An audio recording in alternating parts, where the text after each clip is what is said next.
some things we're going to want to do. We're going to want to have a color picker ready. That's something that makes it a lot easier so that we know what the RGB values are. And that's something that is not just for our display, but it's also for our input for our RGBs. So I'm going to make sure that we know what the input signals are. So color picker is really useful. So make sure, or one thing we're going to want to do is we're going to want to get design a color picker or some sort of way of calculating the values. So we can do that using a function. We can build a function for that also. We don't have to use something that's, we don't have to use someone else's work. We can calculate that ourselves since it's only 3 columns. Something else we want to do is we want to calculate the linear gradient also. That's something that is we're going to want to insert a column there also. Typically, generally only has maybe like 3 or 4 columns, but we can always add more. Kind of see how the linear gradient may change. So that's something we want to do also. Something else we want to do is we want to be able to define the colors. So we want to define the colors for each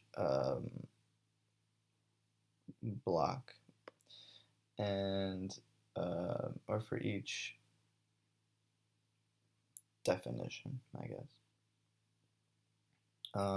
The reason for that is just to get this to kind of be in the format that we want to see, so that it's white if it's on, it's black if it's off, things like that. It's green if it means this, and yada yada yada.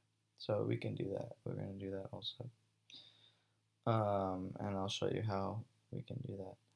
And there's a PDF version as well if you just want to look at the PDF.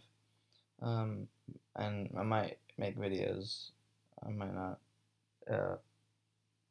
Not too sure yet, but just getting you an idea of the things we're gonna need. So let's see.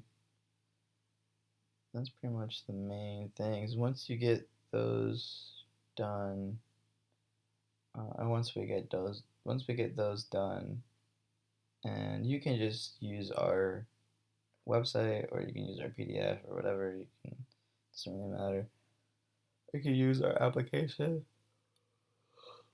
It doesn't really matter to me.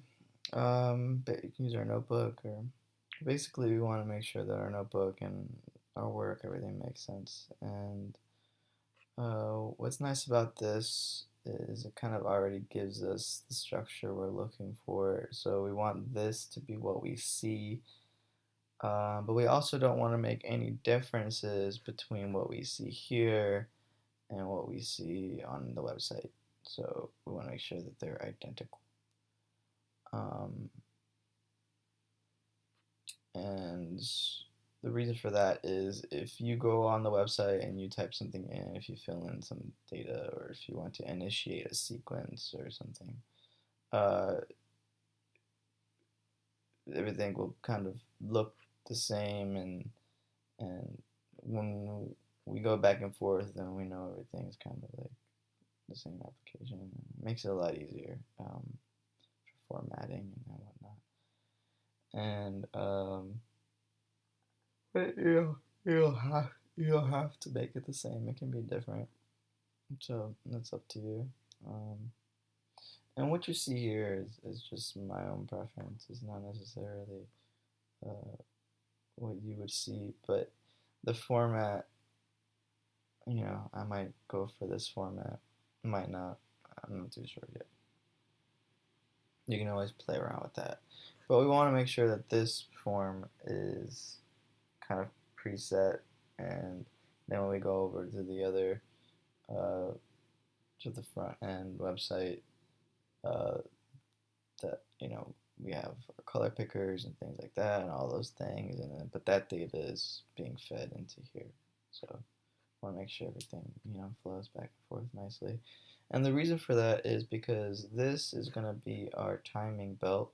We're going to be um, we're going to be designing our timing belt, and we're really going to want to use this because it can work down to the half second. So I didn't test if it can do 0.1, but it can do 0.5. What's nice about that is we want all the work in here to be exact so that the work you see as output on the front end or on the website, that's going to be exact also. So when we do our progress bars or that you see, or you see the sequence progress, or you see a calendar, you see per hour what the packages are and how the timing of what they're being built, things like that. When things are initiated, you want to make sure all the timing is synchronized, and to be able to design that schedule, we're going to want to do all of that work in here. So just to give you kind of an idea of what we want to start with. Earlier we were working with our sine and our cosine, our trigonometric functions. So all of that's being built in here, so that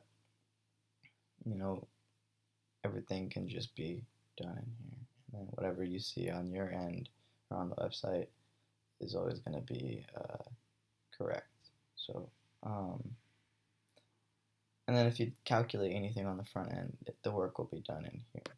So it makes it nice. And then that way you can make sure that all of those numbers are correct. So it's very important that you build the mathematics from the base, from the beginning. That way you know what the numbers are, where they come from, and what the error margins are going to be. So, and then if you need to optimize or anything like that. Let me think if there's anything else to mention. No, I think that's it so far. Okay.